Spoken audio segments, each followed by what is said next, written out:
Hello, everyone. This is Ron and Marcus joining you for a very special edition of Fimi Nation today. I mean, this is unusual. We're coming to you on a Friday afternoon, but we kind of have some breaking news. Marcus discovered last night. We've been, wishing for a new Fimi X8, but now it looks like it's real.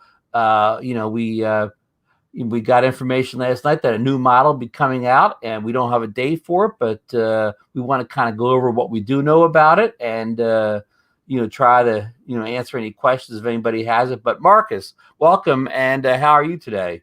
Yeah, not too bad, Ron. Yeah, doing okay. I had a couple of good drone flights yesterday with the Mavic Mini and the Hubsan Zeno 2. So, yeah, not too bad. And this is kind of interesting news about the Fimi X8 SE 2020 version.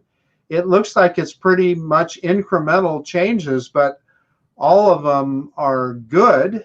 The other thing that I thought was very interesting, and we'll talk about in a minute, is Fimi Care, which is seems to be similar to DJI Refresh. So we can get into those details here in a sec. Well, very nice. Yeah, so I guess we'll start off right from the get-go. Marcus, do you want to give us a recap of how you discovered this new drone and where it's being sold at? Yeah, so I saw it, boy, on a Facebook post, and I don't even remember who posted it, Ron, but there was a link in that to the Banggood webpage where they're introducing it, and they've got a pretty hot price on here, pre-order price to start of $399, and you can choose either the Chinese warehouse or the U.S. warehouse. Now, as we all know, when you pre-order a drone from any of those Chinese retailers, it's typically months before you get them. But I would say that that's a hot enough price that it's probably not a bad deal.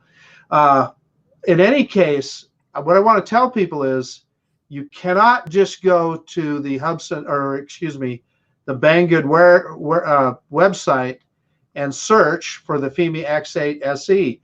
You won't find it. It'll just tell you product not found.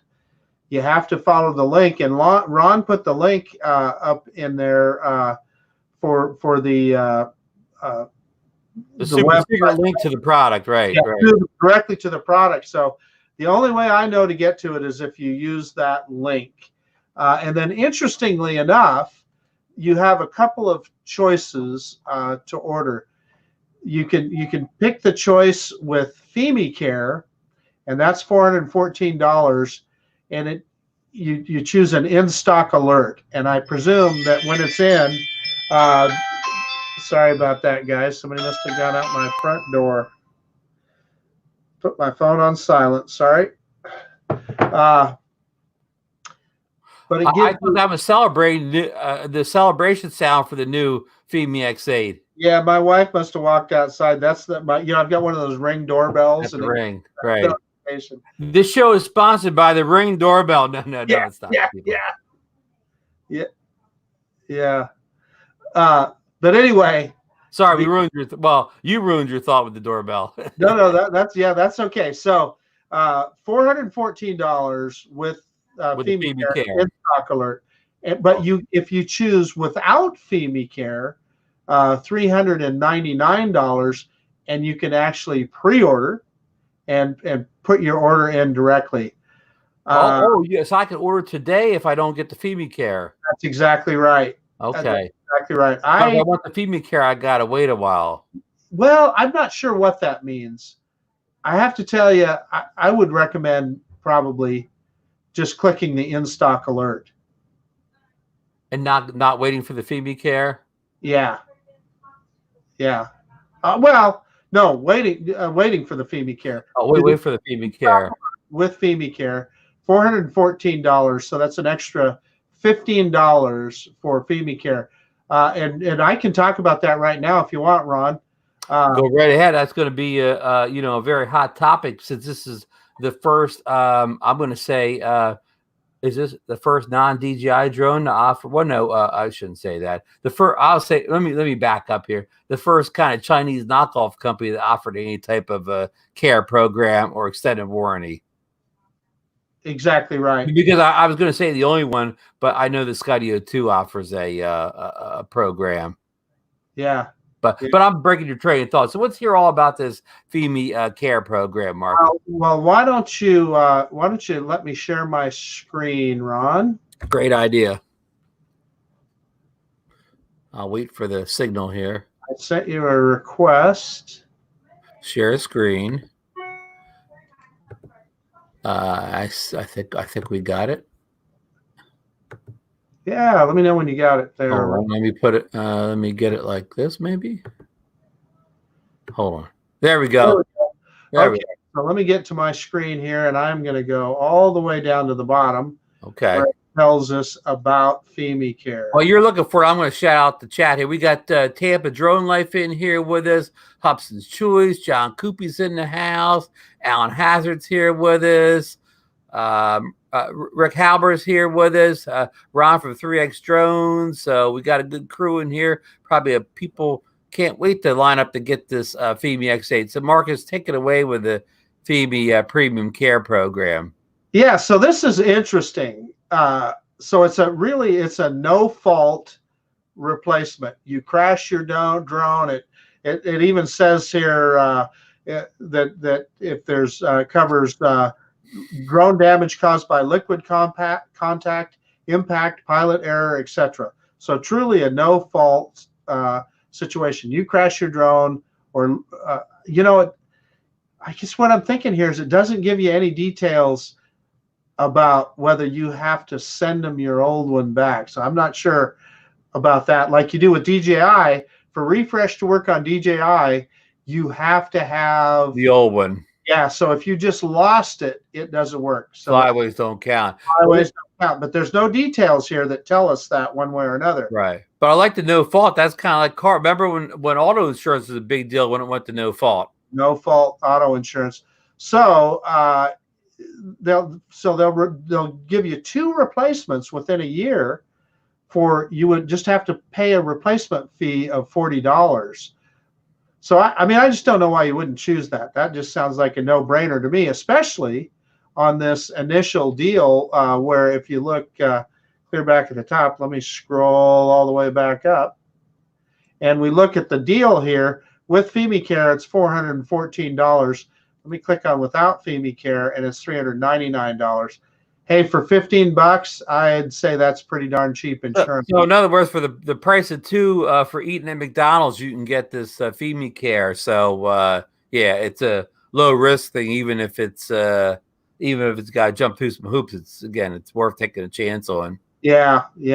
But would you take the chance if it slowed down your drone delivery by a lot? No. I would probably just take the drone then. But the problem is we won't know. You know what I mean? Like we won't know when we order, but down the road we like with the Hubson Zeno 2, we discovered that the people who ordered the Flymore kits got theirs ahead of the people that ordered the base kit. But we didn't know that at the time, or I'd have ordered the Flymore kit. I always assumed that you ordered the base kit, like with the DJI Mini. If you ordered the base kit, you kind of got it faster than the Flymore kit, right? Because they didn't have them ready at first. But the Zeno was the opposite. In other words, it changes from drone to drone. There's no set pattern. There's no way for us to know. I guess rhyme or reason is the old saying, right? Yeah. So I see Alan Hazard is asking about some of the improvements. We're going to dive right into that. But before we get off of the thing now, would you order from the U.S. and pay the $299 shipping, Marcus, rather than from China? Well, there again, how are you going to know how it gets here first? I mean, it's just a kind of a crapshoot. But I'm going to say that I'd order from the U.S. warehouse. So this is what I'm picturing in my mind. I don't know if it's true, right, but I'm thinking that they're probably bulk shipping to their U.S. warehouse, and then they would ship it to you from there. But whether one is better than the other, how would we know? There's no way to know. But right now we're looking at, if you order from the U.S. warehouse, if you got the premium edition with the Fimi Care, so about $417, or to be exact, $416.99. You tax tags and whatever, and delivered to your door. And like Marcus says, I think ordering from the U.S. warehouse, I think what that'll help. Maybe it won't get your drone any faster, but right now, when you order from the Chinese warehouse, in my last 2 GearBest products, it seemed to say it was shipped when they put it on the boat in China. So then you go 3 weeks without seeing the shipping update, and then it gets someplace in California, and then gets on a FedEx truck, and the shipping starts updating. Or at least this way, if you do it this way, then you, as warehouse, you won't go through that whole 3 or 4 week period where you're not getting any updates. It'll go from this U.S. warehouse to the FedEx truck, and at least you only have a week of kind of waiting, because you won't really know what's going on before that period. If that makes any sense. I'll give you an update. I ordered just most recently. I ordered the Fimi Palm. Since we're talking about Fimi, I think I ordered it on January 1st, 2020, and I'm going to get it Monday. So the same thing happened about 3 weeks ago. I got an alert that it was shipping, but that just meant it got on a boat in China. And just the other day, I got an alert that it actually got put in the truck in Los Angeles. So it's all speculation, but you're missing one big important point here, Ron. Now, yes, if you look at my cursor here, total price $414, you're going to earn 414 BG points. That's probably about a nickel or something. I'm not sure what those I was gonna say $1.41, but I'm probably being too generous. John Coopy could probably tell us what those Banggood points are worth. I think we exhausted the whole shipping details of whatever. So if there's any questions on that, so we're gonna move on to the features here now. And of all the new features, Marcus, what's the one that grabs your eye the first? Well, I'd say probably the home run feature is their the distance. They've upgraded the distance from 5 kilometers to 8 kilometers. Now, I know you're the mathematician in this group here. What roughly does 8 kilometers translate to miles? Okay, give me just a second here. Because a lot of us are in the U.S. here. We're what they call the imperial system, and a lot of us think in those terms and not meters. Yeah. So 5 is about a little over 3 miles, and 8 is right at 5 miles. Okay, so 5 miles, good, nice range. Yeah. From about a little over 3 miles to 5 miles is okay. What they've updated, Ron. So it'll go almost as far as our Skydio 2s. Well, the Skydio 2, you're lucky to get a kilometer out of it. I was trying to throw you off there. I don't think I would compare it to the Skydio 2, although I guarantee you the Skydio 2 has a better camera. And I haven't even seen this camera. You would sight unseen, huh? Sight unseen, yeah. So the other, I mean, but to your point, I mean, I think the first thing anybody talks about in a drone is range. You always hear range. It's the first thing anybody talks about. So I think you're dead on that range thing will appeal to a lot of people. Yeah, and then the other thing that they're touting is the 2018 version in 33-minute flight time, and the 2020 version has a 35-minute flight time. So, that's an incremental change. Right. Now, I didn't check the specs close enough. Is that extra minutes due to a different battery, or is that just due to better software engineering? Why I ask that is that somebody's going to ask, they haven't already, can you use the same batteries from your current X8 in this new one? Do we know that question answer yet? Let's see. So I'm looking at the battery specs right now. Well, no, excuse me, I'm not. Yeah, they don't do it. They don't do it. I'm going to say do a comparison. Yeah, I'm going to say it's probably the same battery, because they're just showing it as it is the same battery, because they're showing the same battery for both versions. So okay, so they achieved the extra flight distance. I think I know how they do it, Marcus. I think this weighs less than the old one. I looked at that and it's the same. Yeah, no, well, no, the package weight is the same. Yeah, so I'm going to say, Oh yeah, item weight 2020 765 grams, and 2008 version 790 grams. 90 grams. So That's right. you save 25 grams. Yeah, so that could definitely be part of it. We lighten the load up, as they used to say in the old days, Marcus. Yeah, that's a good catch, Ron. I didn't see that. Oh boy, I get my brownie points, huh? You absolutely do. Hey, throw me at least what 20 gear best points for that catch, right? That should be, one would think so, right? At least. Yeah. So the remote controller, I don't see any big differences there. I'm going to tell everybody here, though, that let me tell you, the Fimi controller is one of my very favorites. It just works really good. You put your mobile device, let me get to a picture of it here, if I can find it here real quick. Yep, there it is right there. There's the remote controller. And so they're showing it here with an iPad in there. They're saying that it will fit an iPad mini. Remember, I did the video where I demonstrated that on one of my videos where I flew it with the iPad Mini 4, and it worked perfectly. FPV did the screen recording. The processor in the iPad Mini 4 was powerful enough to do the FPV, run the app, and do the screen recording in the 2008 version. In the 2020 version, we can't confirm that yet, but because this could be the new iPad Mini 5 that you see there. Yeah, how we obviously can't know that, but here's what I'm going to tell you. That controller works really well, and it's really handy. Like I've got an iPhone 11 Max, so it fits in there very nicely. It doesn't touch your buttons on your side of your phone, so you don't have to worry about like on the drives me crazy on the Zeno controller. You put your phone in there and it's always pushing one of those buttons.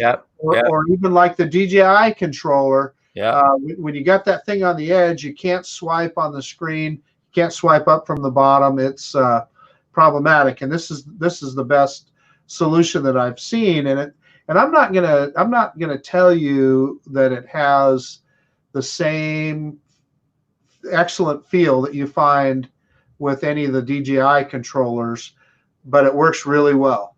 It's got a good feel to it, and works Marcus, good. you want some good news on the remote controller? The max controllable distance has changed. On the older one, it was 5,000 meters, and now it's 8,000 meters. Right. Yeah, and of course that's the range difference they're talking about. So right. So So okay, it's just another way of saying it. Okay. So it's good to know that the controller was bumped. It's good to know you wouldn't be flying out to that 5 miles and not have FPV for the last mile. Yeah. So the point there is, like, if you've got an older version, your old controller is not going to, I believe, is not going to work with this new one. I would assume. I'm sure there's differences there. Okay.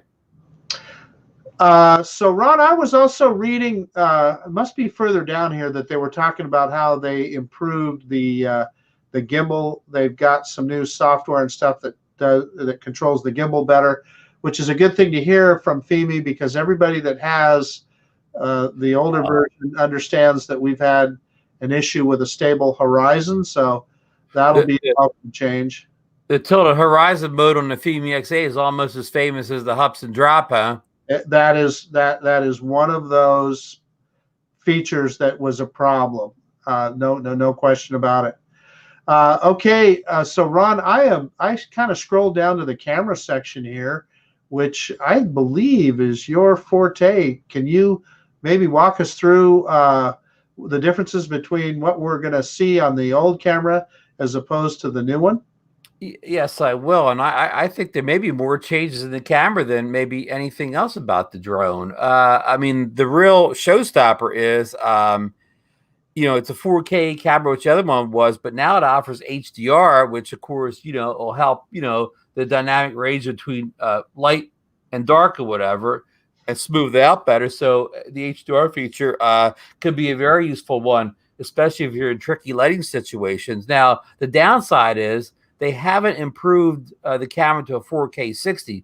So people that wanted 4K 60 will still have to get the Hupsa Xeno 2, which offers that feature. But of course, the Xeno 2 does not offer the HDR. So you always have to make a compromise, a choice in these drones. You know, either want 4K 60 or you want HDR.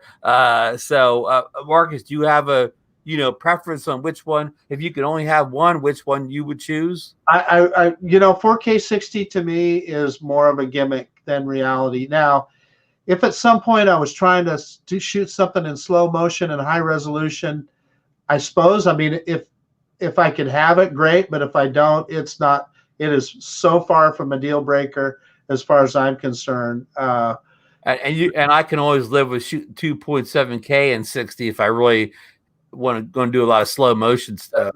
That's exactly right.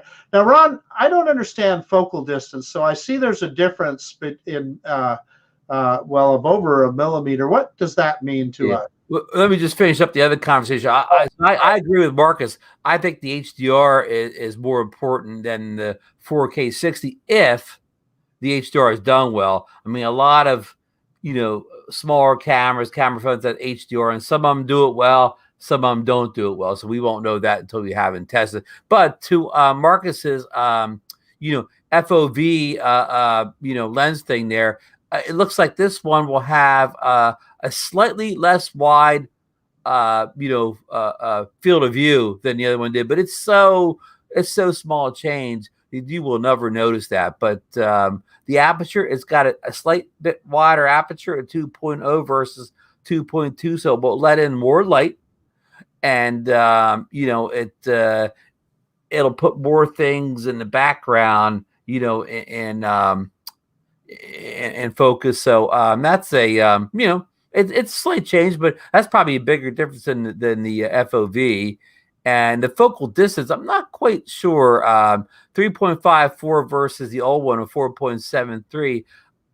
It just means how far that the lens could focus on a focus point away, and this one has less than the other one. So I got to be honest with you. I'm not sure if that's good, bad. I know the equivalent focal distance is the same in both of them, 26 millimeters. But again, I'm not sure the focal distance, whether that's good or bad.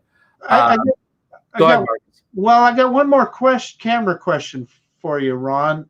Do you think that this improved camera will entice Brian Singleton to buy this drone? Well, I'm going to say no, because he's going to be busy reviewing that All-Star Alltel X Premium. What's that? What's the Alltel drone you guys called? What's the X-Star?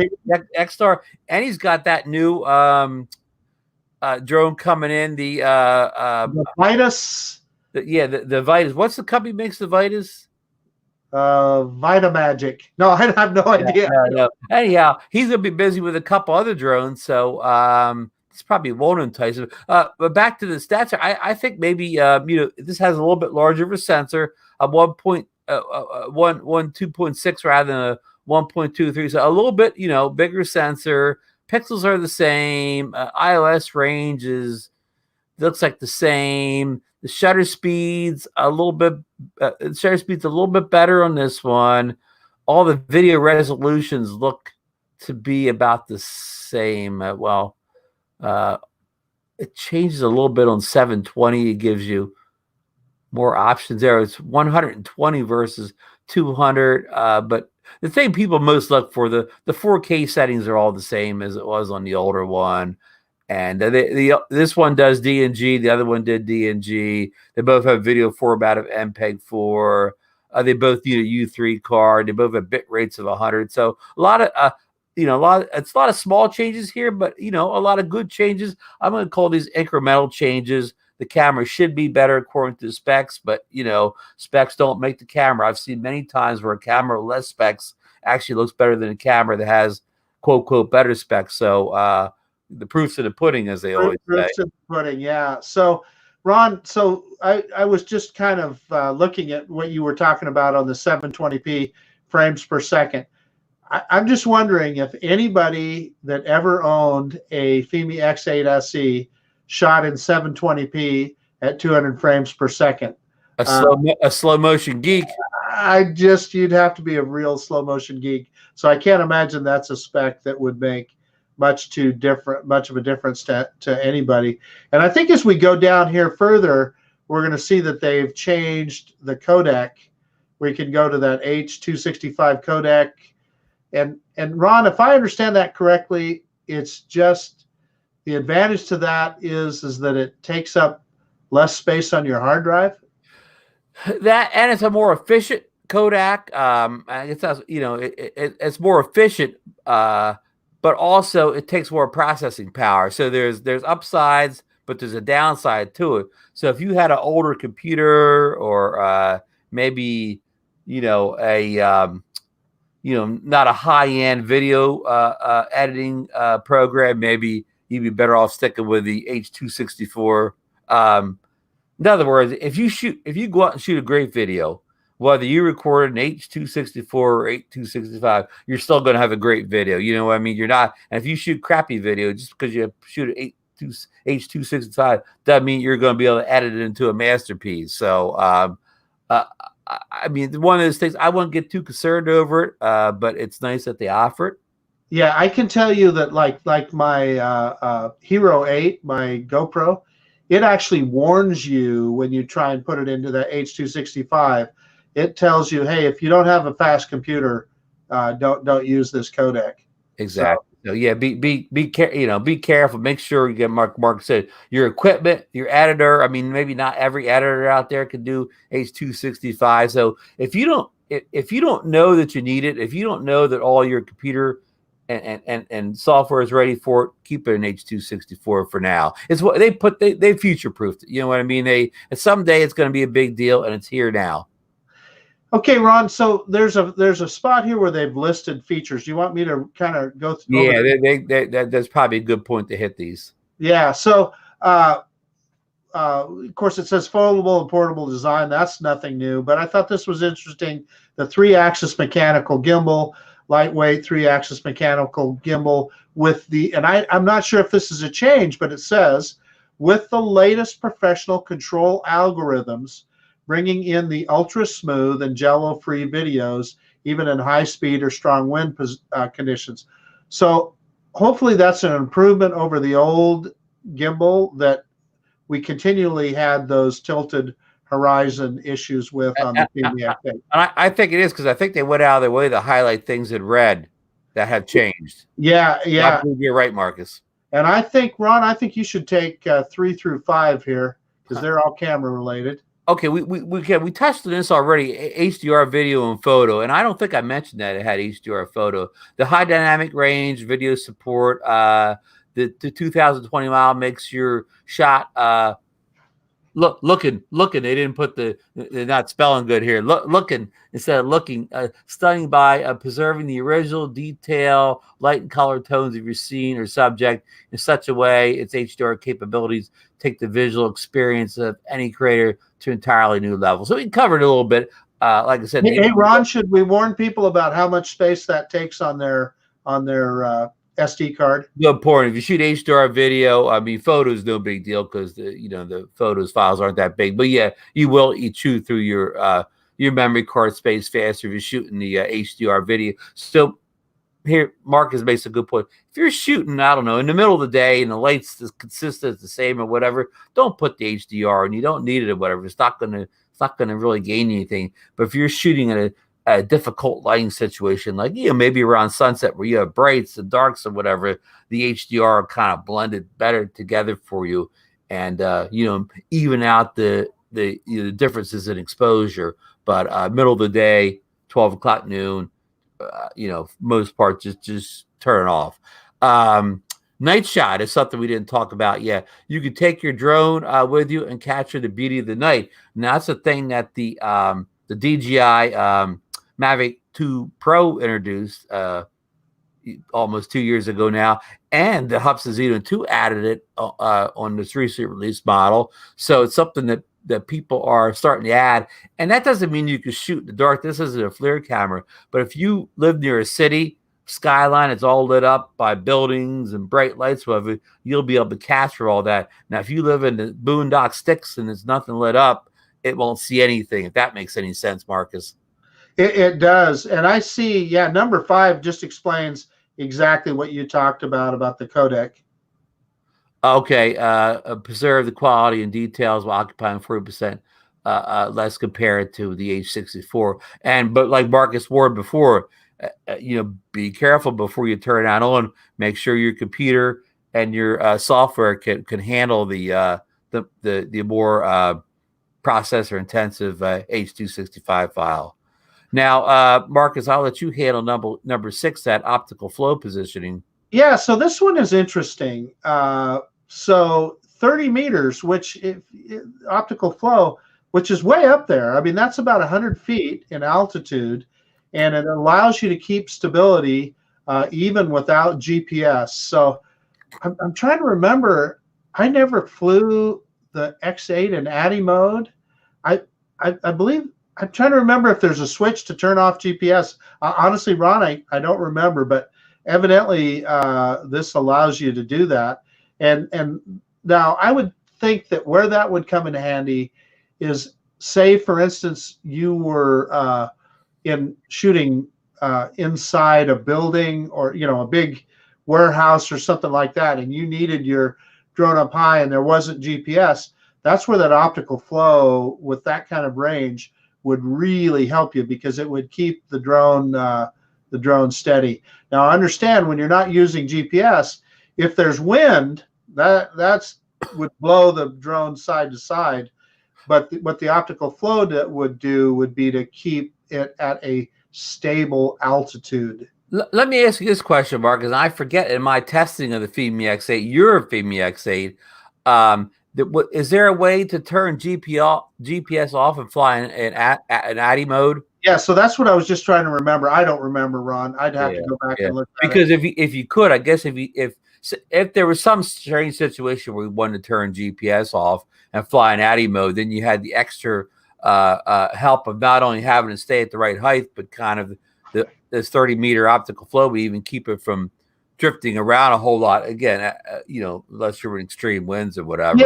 Yeah. So winds would still move it around, but that's the point of optical flow. It looks at the ground and it tries to keep the drone in the same place by there has to be detail on the ground.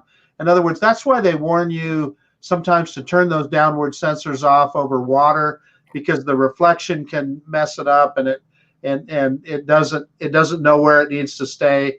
When you hear about people, their drone just took a dive into the water, often that is those downward sensors that get confused and they don't know where the drone needs to be. And the same thing, so if you're flying your drone just over a concrete pad or something like that, well, often the optical flow can't see enough differentiation in what it sees down there to know exactly where it needs to be. So it's not perfect.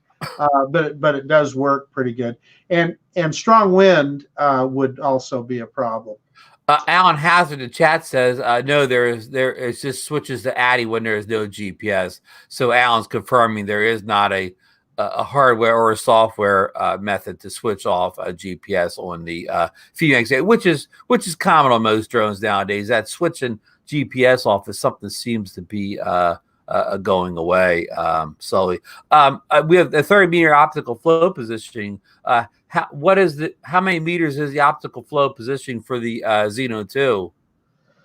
Oh gosh, the Xeno 2. I'd have to go look it up, Ron. I have no idea. But typically, most of them are about 10 meters. So I can tell you that most drones above 10 meters, optical flow doesn't work. And I'm going to assume that the Xeno 2 is about the same. Yeah, so this is really a breakthrough then with this 30-meter one.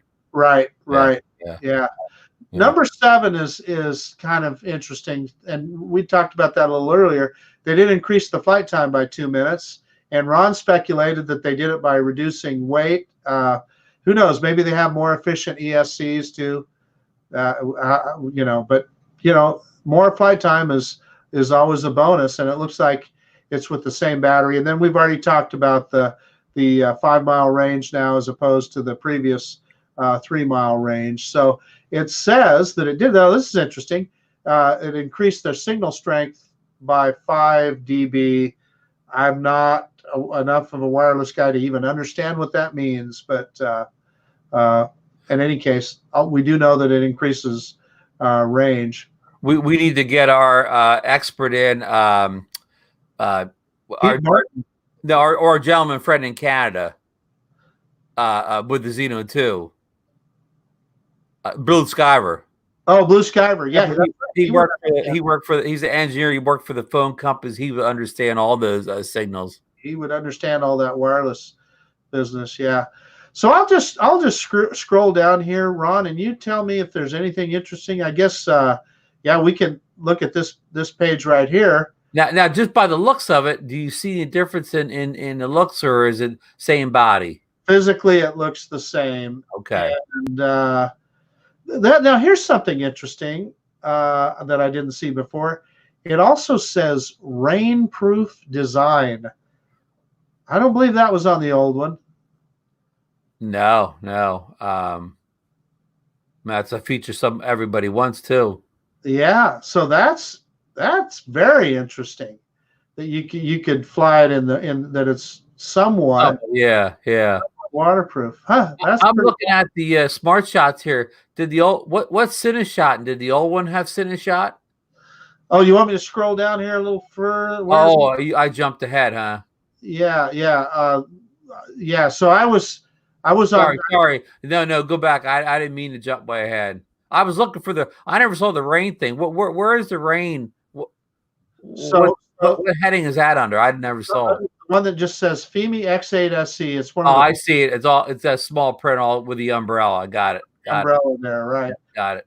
Yeah. So then we're getting down to the camera and the powerful camera, and it mentions F-log mode and D&G RAW. The old one had log mode, but I actually tried. I shot in log mode. I went to grade it, and I didn't think it was very flat. In other words, I didn't think the log profile would, help the grading at all in it. So maybe this is improved. Yeah. And while they didn't specifically say that they changed the gimbal, but where it says here that it has the latest professional control algorithms, I am hoping that maybe that's telling us that they improved the software for better stability. I think you're right. Hey, I want to jump back on their powerful camera. Here's something we didn't see before. It's the second thing over from the left. TDMA HD real-time transmission. That's another thing that need to be improved. The FPV signal on it held up pretty good, but you didn't get very far out, and it got kind of very unclear, real low resolution. Like, it definitely wasn't 20p. It probably was down to 260p or whatever. So maybe they're going to keep the image quality of the transmission closer to like the 720p than they used to. So that would be a nice step up, wouldn't it, Marcus? Oh, that'd be huge, because as we both know, the FPV on that drone, while it worked okay, I wouldn't call it bad, but it was not really clear for sure. Once you got it any distance away, I mean, it was still there. You could still see the fly. It just was real low resolution. Low resolution would be a best way to describe it. So, Ron, when they're talking, so I'm down on the camera where they're showing the lens expanded here. Mm-hmm. And so I'm not sure what this means. It says equipped with the latest high silicon ISP chipset.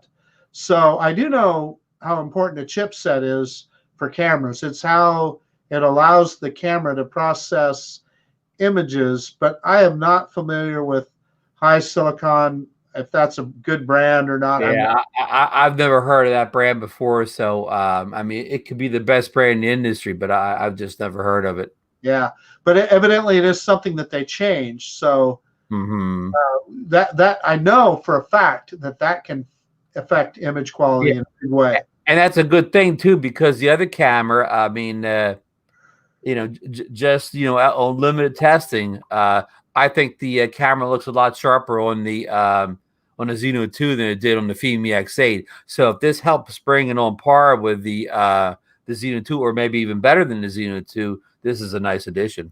I agree, Ron. And then this is HDR, explaining HDR and the HEVC codec again. So And that little picture shows you exactly what what the HDR could do for you. yeah. So we probably beat that subject to death. And yeah, all this is just kind of a repeat here. And then this one, I'm talking about the range, Ron. They're talking about that TDMA video transmission system again. So that's interesting. Ultra portable design. Well, yeah, we all knew that. Important, lightweight and compact, and it gives the dimensions here, small enough to carry in a backpack. But that, I believe, is the same dimensions as the old one. Now, Marcus, did the sticks come off on the Fimi X8 controller? Or did they stay on all the time? You know what, Ron? I don't remember. Let me.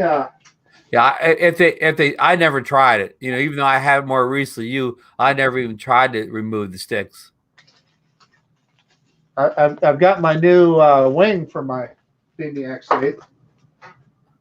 Yeah, they come off. Yeah, I thought they did. So they do. So they unscrew, and there's a spot. Yeah. Inside, yeah. Now I remember it. Kind of inside is rubber. Yeah. So let me see if I can hold it up here so you can see. Right in here is where the sticks are stored, but I was just left them on, so that's why I didn't remember. Right. Yeah, I never took them off the whole time. I had it. But since we're on that page, I can kind of show the way the way it fits your phone in there, and how you get the iPad Mini in there. Yeah, and then your connection is on the side here, and it just is really an elegant solution. Yeah. It worked very, very well. Yeah. Again, check my video out. I don't know, I did maybe 5 X8 videos. I have one where I have the Mini, and I'm showing the screenshots of it and showing me putting it in and out or whatever, and it it worked perfectly in there. Yeah. Hey, I like what Alan Hazard is saying here. He goes, "Who's going to test the rainproof first?" Oh. I like that. Yeah. We nominate you, Alan.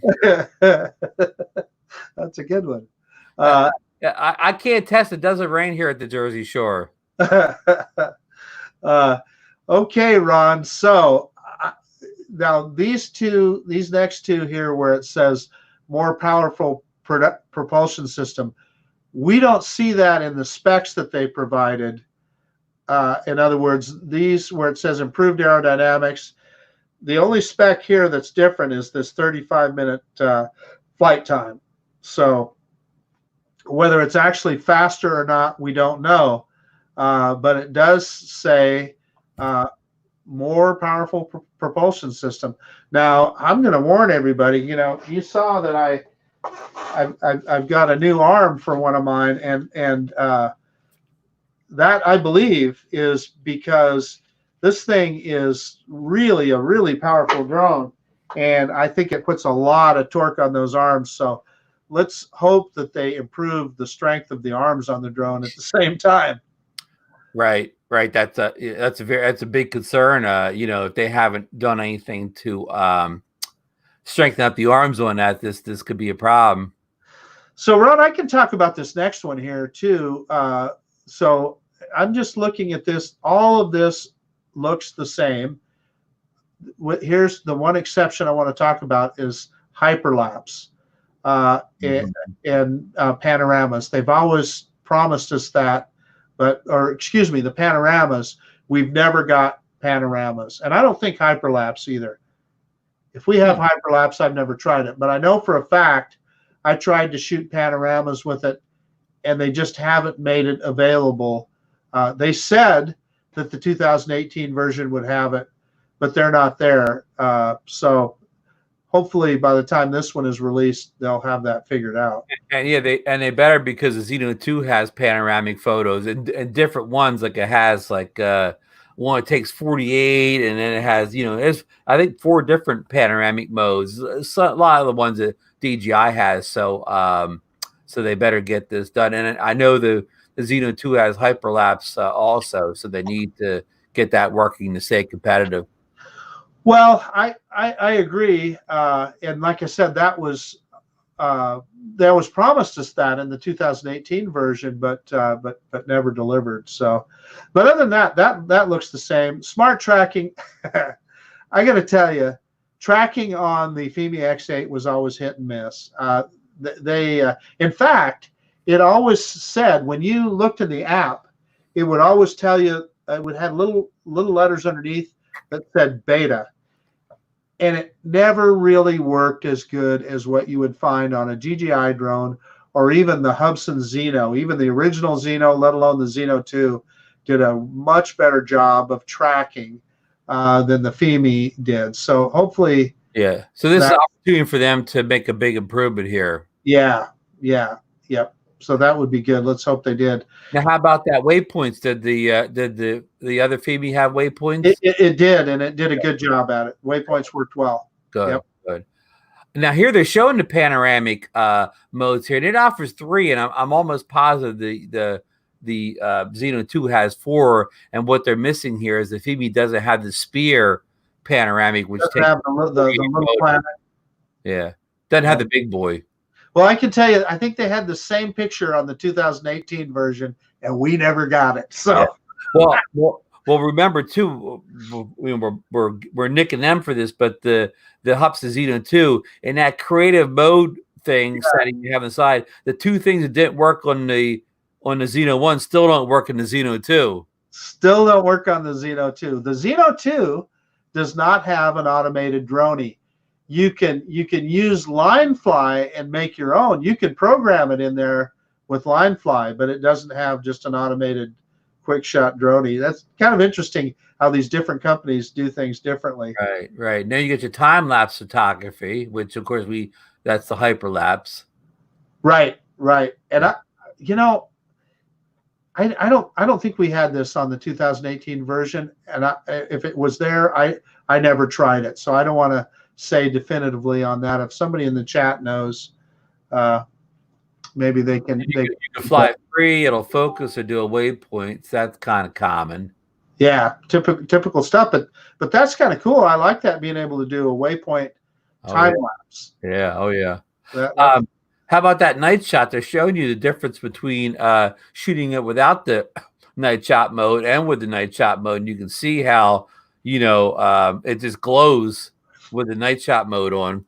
Yeah, it looks like it works a lot better. That's fascinating, Ron. I mean, that's going to be awesome. I wonder. Hopefully, it's not vaporware like some of those other features. Right. And now this SAR. Do you know anything about SAR mode? I do, and it works well on the 2018 version. So you do get 3 times digital zoom. So Ron, if you had ever put that into SAR mode, you would have seen a little scroll on the screen that you could get that digital zoom. And I don't think it's lossless, but it is a zoom. But it also then puts the GPS coordinates on the screen for you. Okay. So that's kind of handy. And then precision. The next feature is your feature, Marcus. I'll tell you guys, I have taken more grief over the Fimi X8 SE precision landing than almost any drone ever. Here's what I'm going to tell you: it's just a crapshoot. Hopefully, there's more. There's more brain power in this guy that he'll be able to execute it better. It has to have a landing pad just like the Xeno 2. However, unlike the Xeno 2, it uses that downward facing camera to recognize the landing pad. And I was hilarious. It was kind of a joke on my channel for a while. I was putting out video after video about it because they would come out with a firmware upgrade and say, "Oh, this works better now." Well, I never could really get it to work. Finally, in the end, they got it working enough where it would hit the pad, but it was kind of interesting. As it would come down, right at the very last second, it would literally be inches off the ground, and the drone would tilt to one side or the other. And I don't know if that was the rotor wash from the props or what that would cause it to do that, but it always would fall to one side of the pad or the other. But they did eventually get it where it would kind of hit the pad. So hopefully this has more processing power and we'll do a little better job. Well, when you get this drone in, you need to put up against the Hubsan Zeno 2 to see who the precision landing champion is. Yeah, I tried the Zeno 2 precision landing again yesterday. It was 10 feet from the pad, Ron. Well, I guess precision is all in the eye of the beholder. All in the eye of the beholder. It is. Okay, well, let's move on to the app. How about the app? You can share live aerial video with friends via social media platforms. So That's true. It has the built-in feature that the Zeno 2 just introduced on Monday, live streaming to it says social media platforms. Could that be YouTube and Facebook? I'm quite sure that's what it is. Yeah. Wow. So the Saturday and Sunday morning sunrise crew can now buy the Fimi X8 and broadcast. I would say that would probably work well for them. I can tell you, I like the Fimi app. It's pretty intuitive. So I don't know if you can see my cursor here. I've got it over the top of the very middle at the top there where it says in-flight GPS. That's really a handy feature on this drone. You tap on that, and it brings down a drop down that tells you all the drone status. It tells you, how your compass is, how the IMU is. It gives you a go or no go on all of the flight parameters of the drone. Really a handy feature. Good. And then precision positioning system. Yeah, this is where they're talking about that 30-meter height. Oh, yeah. Wow. So it makes me wonder if they're going to give you the ability to turn off GPS. It doesn't exactly say that here, but that 30-meter height is something. So it tells me that downward camera must really be improved, which also gives me hope that it might help with precision landing. Wow. Okay. And at the bottom, to wrap up, it says rain proof, which we discussed, return to home mode, which the other one had, dual IMU systems. So now that's, I don't know if the old one had that or not, but I can tell you that is absolutely standard on any DJI drone you get. Good. GPS real-time tracking, which we talked about already. Automatically hover in position when approaching a no-fly zone. So it knows no-fly zones, Marcus? Not that I've ever seen, but well, they haven't mentioned this any place else in the software, so they threw this in on us. Again, boy, no, I don't know if anybody wants the no-fly zones. Yeah. So we definitely will have to keep an eye out for that because, again, they didn't mention anywhere else in the copy. So low battery alarm return, which, of course, most of our drones have. Wind warning, which the other one had because one time Marcus got that gale force warning the first time he took it out to the Snake River. Yeah, gale force warning. But what I'll say about Fimi was they wasted no time. They fixed that in a firmware update just very, very quickly because I think a lot of people were getting that. And I've also seen that excessive power warning too. That I'm sure that's a warning from the ESCs. So that's probably a good thing. And again, excessive power warning, like you said, we've seen that before. Okay, the specs here, we've kind of covered all this. Okay, at the bottom, package contents. You get the drone, one battery, one controller, props, propeller. Three of each of the props, yeah. Okay, AC cable, charger, and instructors. I think that's the same stuff that came with the first one. It is, and then, of course, we already talked about premium care. So the big question now is, I guess, I'll make it a two-part question. Would you buy this, and who do you recommend this drone for? Listen, Ron, I would probably buy it just because I'm a nerd.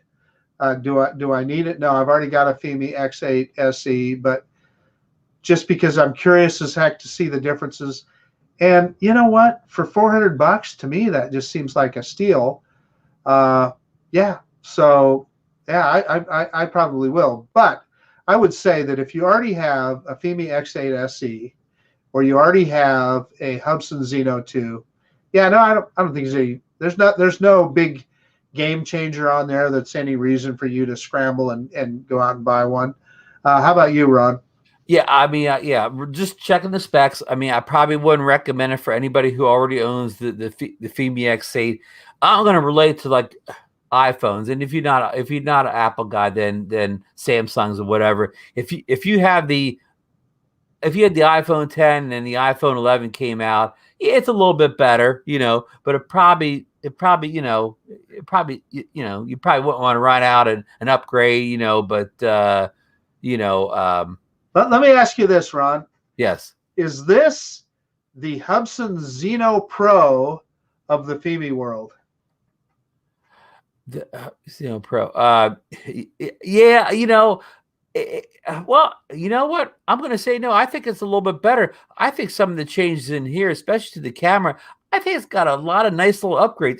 It's not. It's not. The Pro was a total, to me, disappointment that it only, increased range and didn't do much else. Where this does a lot of little non-nice things. Again, it's like if you went from the iPhone 10 to the iPhone 11, you got a lot of nice upgrades all around or whatever. Maybe it wasn't worth, going out and buying if you just got the 10, but it is upgraded all over the place. And it's definitely an interesting drone. And if all the specs come in here, if most of them play out to what we think they're going to be as far as help a drone, I mean, this could be a real nice contender. And maybe to be recommended over the Hubsan Xeno 2 possibly. Because even right now, I mean, with the current X8, if you said to me, the X8 or the Xeno 2 or whatever, it would be pretty close right now. In that battle, I'd say, well, the X8 is probably a more mature drone than the 2 is, but the 2 could be better than it down the road if it got all the proper firmware updates. Where again, and this could equal out the Hubsan 2 with the improvements it needs, and maybe even better. So to me, it's just great that we have 2 drones now in the I'm going to say the under $500 price category that really are good alternatives to going out and buying a DJI drone. I'm telling you, Ron, you're absolutely right, and that's what gets me excited too. I like that affordable category. I like that from $600 to $300 range of drones, in there. Hey, we got a couple of really good comments, Ron. Let's stop talking and let's stop talking about the drone and start going to the chat room. Go ahead, tell me which one to highlight. Well, I like Stephen Ewing's comments. I'll let Marcus sort the bugs out of it then. Thank you, Stephen. It's a deal. And then John Coopy says, this is great. The real question is, anybody that watched John's recent video would know, and John, feel free to put that link in here too. The real question is, what's the toilet paper capable payload of the XE SE 2020? And yeah, that's huge. That's a big deal. Yeah. I'll say, John, I don't know, John, but I know one thing. I bet you, the Mavic 1 could pick that thing up easily. I bet you the Hubsan Xeno 2 could do two rolls. The Xeno 2 could probably take that whole bale from. I mean, I'm telling you, I flew that thing yesterday. Man, you put full stick on that thing in sport mode, and it sounds like a Formula One racer going across the sky. Yeah, it is loud and proud, man. I mean, the Fimi X8, it's got, it's got plenty of power. It's got all the power you need, but the Xeno 2's got a leg up on it. Incrementally, yeah. The Xeno 2's a little more powerful than the Fimi X8. Now, again, that's no slight, because the X8 is powerful as it needs to be. It can fight the wind. It can get back and under any conditions. But that Xeno 2's just got a little more under the hood. Is that fair? That is absolutely fair, and it's even faster than the Mavic 2, which just blows my mind. That Mavic 2 is really a fast, powerful drone, and I think the Xeno 2 even has a little edge on it. Hey, John dropped a link in here, and we approve links in here. He's got a great video where he delivers a roll of toilet paper to his neighbors. So everybody go over there, click that link, go over to John's station. You'll have a good time, and don't we go over there, subscribe while you're there, hit the thumbs up, and ring the bell and share the video with your friends or whatever, because everybody needs a good laugh in these strange days of it seems like every day the news is worse on this virus stuff. But I saw, let's see, here's a Stephen Ewing back here. He had to cancel a Xeno tour through GearBest because they lost it. So the question is, does he do the Xeno 2 or the new X8? Okay, there he's putting us on the hot seat, Marcus. Yeah, that's a good one, Stephen. And boy, that's tough. Well, I'll tell you.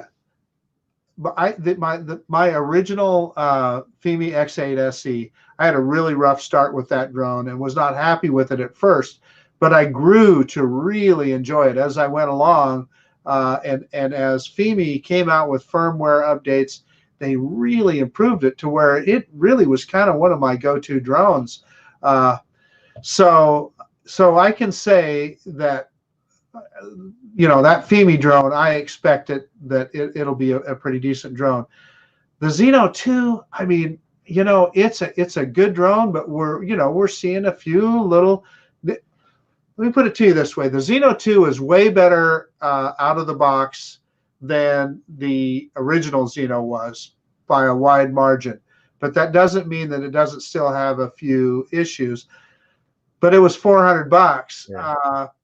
Yeah. I guess the short answer is, Stephen, I don't know. I think this for $399 or $414. If they already canceled your Xeno 2, if I'm sitting in your shoes, I'd be sorely tempted to pull the trigger on that new version of the Fimi. Yeah, I mean, like Mark said, it's early days for the Xeno 2 as far as the firmware and where it's going to be down the road. But I'll pull Ken Dono on Steven here. Buy both and sleep on the sofa. There you go. He told me when I asked him, should I get the Mavic 2 Pro or the Zoom? Now, how about Bob here? When we mentioned Fly Zones, he said Fly Zones, the Z2 sales going up now. See, a lot of people, if this thing has any Fly Zone restrictions on it, it's going to hurt sales, not help them.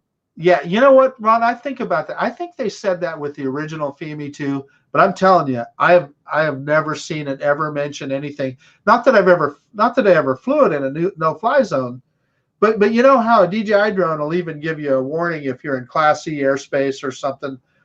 The Fimi never did that with me, so I don't know. Right. Little Mountain Light says I wouldn't buy a Xeno 2 is solid. Drone Shots has been popping in out here. Hello, Drone Shots. Thanks for popping in and seeing us tonight. Internet went for a minute, but he's back now. And Alan Hazard's been with us almost the whole show here. Said we mentioned Stephen Ewing's been with us for a while. Bermuda Bob's been in here. FSU grad Marcus. He says precision landing. I hope it works this time. That's a good one. Mark has been with us. He's been with us for a while. Alan says, if you don't already own an X8, I would definitely buy it for $400. Alan's probably spot on with that. Who else is in here? John Coopy's been with us almost the whole show. Third Eye View's been in here. He's in here earlier. He received his Fimi Palm from BH Photos, so I'm getting mine on Monday. So glad to see what you think of it. Mikey the Drone Ranger was in here for a while. He's been a big supporter of ours. He moderates a lot of our shows for us. Big contributor. He says he doesn't know anything about the X-Star. Yeah. We are going to hear from Brian True Dome Reviews, I'm quite sure. So and Brian was with us for a while earlier in the show. Yeah. He said he got it. I thought he had a note in here where he said he got it and it was in mint condition. So I'm glad that Brian got that. And you know what? I will say that I completely understand. Brian is not very happy with either Hubsan or Fimi right now. He had big problems with his Xeno Pro with the camera out of focus. And I mean, he did a lot of work shooting on that, trying to adjust the focus and stuff, and I don't think he ever got it straightened out.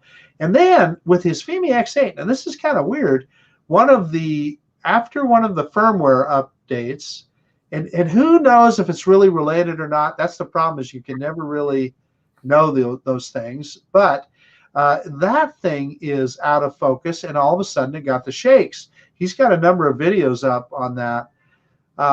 So anyway, I understand why he's not really happy with either Fimi or Hubsan right now. Yeah, I do too, and I feel bad for him, and I understand why he's you know, going a different direction here. It'd be interesting. 3X Drone Rom was in here with us a while ago. He says, "Isn't making people in line defeating the whole purpose of whatever?" I guess he's referring to that pre-ordering process, and you know, I guess I kind of agree with him. I mean, I almost wish these drone companies would just, you know, like, again, it just, you know, it goes on sale, all this pre-ordering, and I don't know if that really helps us or hurts us. Yeah, that's the thing. You know, it's like you said, it's it's just a crapshoot. Any of these drones. I mean, heck, even look at all the hullabaloo that there was around the Mavic Mini with DJI, and DJI is probably the top of the bunch. Well, for that matter, look what everybody's going through with the Autel Evo 2 right now too. So yeah, I mean, that just seems to be go hand in hand with the drone world for some reason. Yeah, Floyd Moats was in here earlier. He said hello to us. Dave Cunningham was in here earlier. He said ground sensor is supposed to have more range. Yeah, I mean, that would be great if it had that 100 you know, 100-meter range. And Hubsan Choice put a coupon in here, a $10 off coupon for the Fimi X8 2020. So that's good to know. Yeah, yeah. A coupon in here for us, and Hubsan Choice, even a Hubsan guy dropping a Fimi coupon. Yeah. I'd be like crossing party lines there, right, in the political world. There you go. Yeah. So, well, I mean, you know, I hope we got as much information out as we can. Again, we're just reading off the website. We don't have any inside sources. We don't know anything that anybody else couldn't know by just going out and look at the website. So I just want to make that clear. And you know, Marcus, you have anything else to throw in before we get off of here? Yeah, I'll just make a quick comment. Alan was commenting about, we had a fake Jaybird in here, and I deleted the message, but it said that he got the drone today. But yeah, of course we know we didn't. But that was a fake one. So anyway, I deleted that one, Alan. Okay. But in any case, yeah, really, you know, it's just, this is always fun and interesting, and of course it's partially speculation. Oh, Stephen Ewing is looking for that link, and I am going to put that in right now, because you cannot get through it. Stephen probably didn't hear that. You can't get to it if you just search on Banggood. So okay, go ahead and put it in. I'm going to answer DeMarco's question. He says, I came in late. Are both you hitting the buy button? We hit the alert notice button. God, for some reason it's not letting me put the link in here, Ron. I don't know why. You're putting a link in for the drone again, right? Yeah. Hang on, let me see. Maybe I still have it here. I think I still have it. Hold on, Marcus. Here it comes. If it doesn't go into 3 windows again. It's too big to go in one window. Oh, there it is. Yeah, it's a great link. You can't fit it in one window. Oh, that must be what it is. But Stephen, if you click on that bottom one that says Banggood.com, it should take you there. But of course, he won't want he could change it to China in there. He won't want the US one. Yeah. He could just change it to the China warehouse. Yeah. Hey, so the only other thing I'm going to say, Ron, is this is always fun with this. I mean, I love this kind of stuff, and I particularly get excited, like I said, about these mid-price drones when they come out and they improve their features and they give everybody a better. It gets more people into our hobby then makes it more affordable, and that's always a good thing. So the only other thing I'm going to say today, Ron, is I'm going to mention it. I talk about this on all my videos and all our live shows recently. Hey, we're all right in the middle of this crisis right now with COVID-19 coronavirus. I just would urge everybody to take care of your neighbors, be kind, practice that social distancing, and boy, I just keep, the more people I talk to, including relatives and friends, that are getting furloughed and laid off. So everybody is really stressed out right now. So it's even more important that we be civil and we be nice to each other. And when you're tempted to flame somebody on Facebook or something, just don't do it, and put a kind word in there instead. And yeah, that's about it, Ron. Great idea for a show today. Yeah, great words there, Marcus. And again, it's tough times. It seems to be getting tougher every day, unfortunately. I won't, Marcus already said a lot of great things. I won't, I won't repeat myself. But we hopefully a show like this could take your mind off of the troubles, in your town, your community, your country, and before you have to go back to real life again. And I want to promote a couple of our friends of ours. Marcus, is it 6:00 p.m. Eastern Standard Time that the QC guy, Chad B, and Josh from Parks and Tech. Josh from Parks and Tech are going live at 6 p.m. right, Eastern Standard Time. Yeah. Okay. On whose channel? You know what? I don't know.